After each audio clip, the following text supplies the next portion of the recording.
किसी महिलाओं को, एक महिला की दूसरी महिला के बारे में, चरित्र के बारे में इस प्रकार का टिप्पणी करना बिल्कुल दुर्भाग्यपूर्ण है।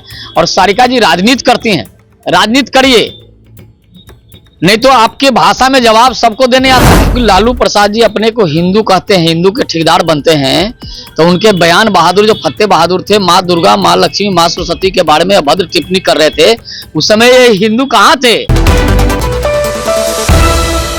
3 तारीख को पटना के गांधी मैदान में जनविश्वास महारैली का आयोजन किया गया था। महागठबंधन की ओर से काफी बड़े बड़े नेता मौजूद हुए थे। उसमें लालू प्रसाद यादव ने मोदी जी पे जमकर निशाना साधा था। मोदी जी पर उन्होंने साफ तौर पे कहा कि वो हिंदू नहीं है, वो परिवारवाद की बात करते हैं, उनके पास परिवार ही नहीं है। उसके बाद मोदी का परिवार ट्रेंड चला। कई सारे जो नेता हैं बीजेपी के बड़े बड़े नेता, उन्होंने ये कहा कि हम भी मोदी का परिवार हैं। लेकिन उसके बाद फिर से लालू प्रसाद यादव ने कहा अगर आप मोदी के परिवार हैं, जैसे मोदी जी हिंदू नहीं है, उन्होंने बाल अपने माता के निधन पे नहीं छिलवाया, वैसे ही अब जो परिवार वाले लोग हैं, जिन्हें वो परिवार बता रहे हैं, उन्हें अपना बाल छिलवाना चाहिए। इस पे बात करने के लिए हमारे साथ राकेश जी हैं, जो कि बीजेपी के प्रवक्ता हैं, इनसे बात करेंगे। आप लोग को भी बाल छिलवाने के लिए बोल रहे हैं अब लालू जी? लालू जी को तो पहले बताना चाहिए कि हिंदू का परिभाषा क्या है। हिंदू का परिभाषा यही है ना कि सनातनियों को गाली दिलवाओ, हिंदू देवी देवताओं के बारे में आप शब्दों का प्रयोग करो। लेकिन वो तो कह रहे हैं कि अगर आप हिंदू हैं, आपकी माँ का निधन होता है, तो आपको बाल छिलवाना पड़ेगा। मैं पूछता हूं कि लालू प्रसाद जी अपने को हिंदू कहते हैं, हिंदू के ठेकेदार बनते हैं, तो उनके बयान बहादुर जो फतेह बहादुर थे, माँ दुर्गा, माँ लक्ष्मी, माँ सरस्वती के बारे में अभद्र टिप्पणी कर रहे थे, उस समय ये हिंदू कहाँ थे? कहाँ थे नुकाए हुए लालू प्रसाद जी? जिस समय उस तत्कालीन शिक्षा मंत्री चंद्रशेखर जी राम, रामायण और तुलसीदास पर प्रश्न चिन्ह खड़ा कर रहे थे, उस समय ये हिंदू कहाँ थे लालू प्रसाद जी?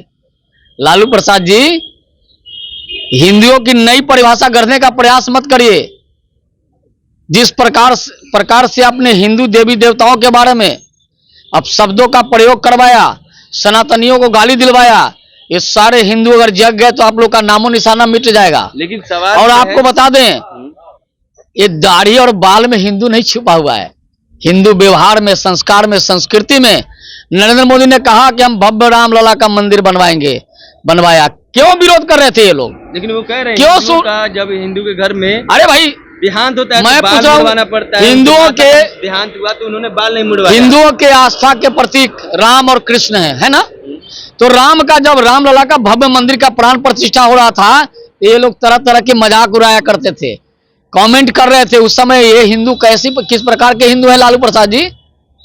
लेकिन उनके जो नेता हैं वो तो कह रहे थे कि राम भगवान ही नहीं है। तो वही तो कह रहे हैं, जब राम भगवान नहीं है, कृष्ण भगवान नहीं है, तो कौन सा हिंदू का और आस्था है कौन? उन्होंने ये नहीं कहा कि मैं हिंदू हूँ, उन्होंने कहा कि मोदी जी ही हिंदू नहीं है। अरे मान लिया मोदी जी को आपने कहा हिंदू नहीं, तो आप हिंदू के सबसे बड़े जो शंकराचार्य बने हैं, जरा हिंदुओं की परिभाषा तो बताइए। क्या रामलला का प्राण प्रतिष्ठा कराना वो हिंदू धर्म नहीं है? क्या भगवान राम, रामायण, तुलसीदास उनके पक्ष में बोलना वो हिंदू नहीं है? राम में आस्था व्यक्त करना, कृष्ण में आस्था व्यक्त करना, क्या ये हिंदू नहीं है? क्या रामलला के भव्य मंदिर का स्थापना करवाना, क्या वो हिंदू नहीं है? तो हिंदू लालू प्रसाद जी हैं, जो हिंदुओं को और सनातनियों को गाली दिलवाते हैं, वो हिंदू है। दाढ़ी बाल में हिंदू छुपा हुआ है। हिंदू कर्म से, हिंदू संस्कार और संस्कृति में हिंदू है। सनातनी जो है वो हिंदू, वो संस्कार और संस्कृति से जाना जाता है। इनके इस प्रकार के बयानबाजी से नहीं जाना जाता है। एक तरफ आप हिंदू देवी देवताओं को गाली दिलवाएंगे और दूसरी तरफ हिंदुओं के बारे में आप बताएंगे कि हिंदू क्या है, हिंदू कौन है, ये हिंदू के ठेकेदार है क्या? ये जो चीजें हैं, जो रीति रिवाज है, बाल मुड़वाना कहाँ तक है? मतलब कितने लोग अगर एकदम कंफर्म है कि एकदम कंफर्मली बाल मुड़वाना है, या फिर ऐसे ही कि किसी को माने तो मुड़वाइए? आप कई लोगों को, आप हिंदुओं में बड़ी व्यवस्था दी गई है। हिंदू में ही, हिंदू धर्म को मानते हुए लोग आर्य समाज विधि से बाल दाढ़ी नहीं मुड़वाते हैं। और आर्य समाज विधि से, आर्य समाज भी ये सनातन का ही पाठ है। सबकी अपनी विधि अलग है, कर्म करते हैं ना।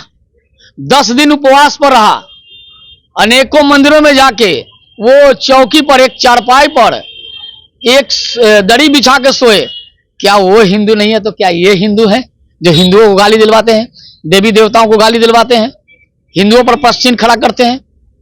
ये दाढ़ी बाल में हिंदू नहीं है। इनका ये भी एक सवाल है कि अगर वो 140 करोड़ जनता को अपने परिवार बताते हैं, उन नेताओं को अपना परिवार बताते हैं, तो उन नेताओं को भी बाल छिड़वा लेना चाहिए। तो उन्होंने तो कहा कि 140 करोड़ लोग भारत के हमारे परिवार के लोग हैं।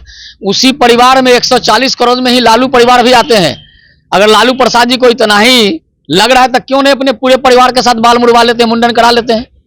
जब 140 करोड़ लोगों को, देश की जनता को नरेंद्र मोदी ने कहा है कि वो मेरा परिवार है, तो वो भी तो उसी परिवार में आए।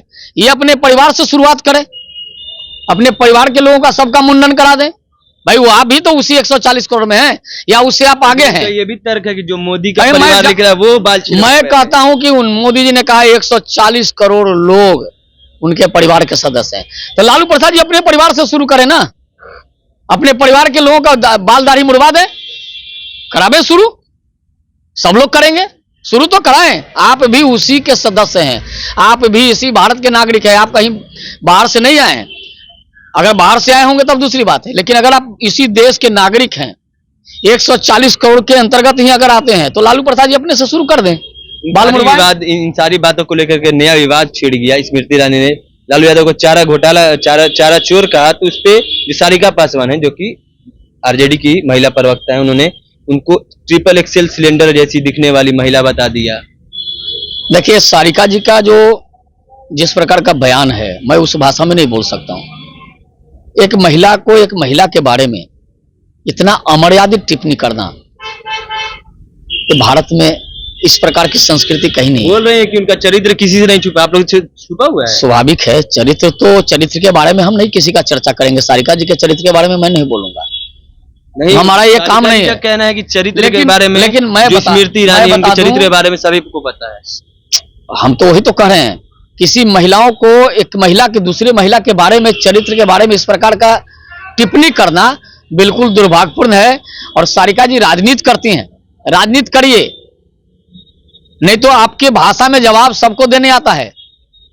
सबके चरित्र के बारे में सबको पता है, लेकिन राजनीतिक चरित्र के बारे में बात करिए। क्या लालू प्रसाद जी चारा घोटाले में आरोपित नहीं है? क्या बरसों जेल में नहीं रहा? क्या चारा चोर का आरोप उन पर नहीं लगा है? कोर्ट ने आरोप लगाया है, जमानत पर बाहर है। पूरा खानदान बेल पर है। जितना तिल मिलाना है, जितना मिर्ची लगता है लगे, जो कहना है कहे। हम किसी को 3 एक सब चौथा, एक सब पचमा, एक हम तो जानते भी नहीं, हम कहेंगे भी नहीं। हमारा ये बिल्कुल ये हमारी संस्कृति नहीं है। आखिर सारिका जी हो या कोई हो, सब इस देश के नागरिक हैं। किसी के परिवार के बारे में, किसी के बारे में इस प्रकार का अभद्र टिप्पणी करना बिल्कुल दुर्भाग्यपूर्ण है। हम ऐसी टिप्पणी नहीं करेंगे, लेकिन चरित्र के बारे में अगर करेंगे तो राजद का चरित्र क्या है? राजद का चरित्र यही है ना कि बरसों तक बिहार को लूटने का काम किया। बिहार के लोगों ने क्यों राजद को सत्ता से बाहर किया, ये पता है ना। सारिका जी अभी तो उस समय कहां थी राजनीति में, जिस समय लालू प्रसाद जी लूट मचाते थे। हम लोगों ने लड़ाइयां लड़ी हैं उनके खिलाफ। इसलिए शब्दों की मर्यादा में रहकर बयानबाजी करें। हम नहीं चाहते हैं कि शब्दों की मर्यादा टूटे, ये हमारी संस्कृति भी नहीं है। चलिए, हमारे साथ राकेश जी थे, जिन्होंने साफ तौर पे कहा कि शब्दों की मर्यादा में रह करके सारिका पासवान जी कहें, और जिस भाषा में वो बोल रही हैं उस भाषा में हमें भी बोलना आता है। वही उन्होंने परिवारवाद को लेकर कहा कि ये लोग जो सभी का बाल मुड़वाने की बात करते हैं, पहले अपने पूरे पार्टी में जितने बड़े बड़े नेता हैं वो पहले बाल छिलवाएं, उसके बाद 140 करोड़ जनता की बात करें। और भी तमाम खबरें हम तक पहुंचाते रहेंगे। इसी तमाम खबरों के लिए जुड़े रहें चैनल के साथ। तब तक के लिए धन्यवाद।